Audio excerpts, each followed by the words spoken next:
குழந்தைகள் அனைவருக்கும் என்னுடைய வணக்கத்தை தெரிவித்துக் கொள்கிறேன். நான் உங்கள் தோழி நகச்சித்ரா. நம்முடைய வாழ்க்கையில நெறைய பேர் ரேடியோ, அதுக்கப்புறம் மியூசிக் பிளேயர்ல சாங்ஸ் கேட்டிருப்பீங்க.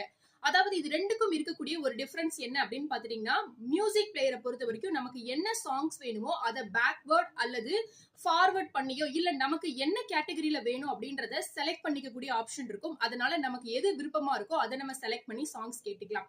ஆனா அதே இது ரேடியோ பொறுத்தவரைக்கும் நம்ம எந்த ஸ்டேஷன்ல நாம அந்த ஒரு ஃபிக்சேஷன் அதாவது செலக்ட் பண்ணிருக்கோமோ, அதுல என்ன மாதிரி சாங்ஸ் ப்ளே பண்றாங்களோ, அந்த சாங்ஸ மட்டும் தான் நம்ம கேட்க முடியும். அதே போல தான் நம்ம லைஃப்பும் இந்த உலகத்துல எல்லாருமே நிறைய டேலண்ட்ஸ், நிறைய விதமான ஆப்பர்ச்சுனிட்டிஸோட தான் அவங்க படைக்கப்பட்டிருக்காங்க. ஆனா அத நம்ம எப்படி செலக்ட் பண்ணிக்கணும், நாம நம்மள எப்படி அப்டேட் பண்ணிக்கணும், எந்த மாதிரியான விஷயங்கள்ல நம்ம கான்சென்ட்ரேட் பண்ணணும் அப்படின்றத நம்ம கையில தான் இருக்கு. ஆனா இல்ல நான் அப்படிலாம் இல்ல, எனக்காக எந்த விஷயம் கொடுக்கப்பட்டிருக்கோ அந்த இடத்துல தான் நான் இருப்பேன். சோ என்னோட ஃபெயிலியர்ஸ மட்டும் தான் நான் ரீவைண்ட் பண்ணி பார்த்துட்டே இருப்பேன். இன்னும் ஏன் எனக்கு அச்சீவ்மெண்ட் வரல அப்படின்னு சொல்லிட்டு அது எட்டாக்கனியா இருக்கு அப்படின்னு சொல்லிட்டு நான் நின்ன இடத்துல நின்னுதான் பார்த்துட்டு இருப்பேன் அப்படின்னு சொல்லக்கூடிய உங்க ஃப்ரெண்டுக்கு இந்த வீடியோவை மறக்காம ஷேர் பண்ணுங்க.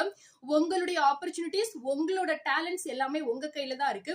உங்களை நீங்க அப்டேட் பண்ணிட்டு எதை நோக்கி போனா உங்களுடைய அச்சீவ்மெண்ட் ரொம்ப சீக்கிரமா உங்களை நோக்கி வரும் அப்படின்ற விஷயங்களை நீங்க கான்சென்ட்ரேட் பண்ணும்போது நிச்சயமாக நீங்களும் வாழ்விலே வெற்றி பெறுவதற்கான வாய்ப்புகள் நிறையவே. இந்த வீடியோ உங்களுக்கு பிடிச்சிருந்தது அப்படின்னா மறக்காம லைக் பண்ணுங்க, சேனலை சப்ஸ்கிரைப் பண்ணுங்க, உங்க ஃப்ரெண்ட்ஸ் அண்ட் ஃபேமிலிஸ்க்கும் ஷேர் பண்ணுங்க. நீங்க கொடுக்கக்கூடிய இந்த லைக் தான் இன்னுமே இது போன்று நிறைய கருத்துக்களை பதிவிட என்ன ஊக்கப்படுத்தும். நன்றி.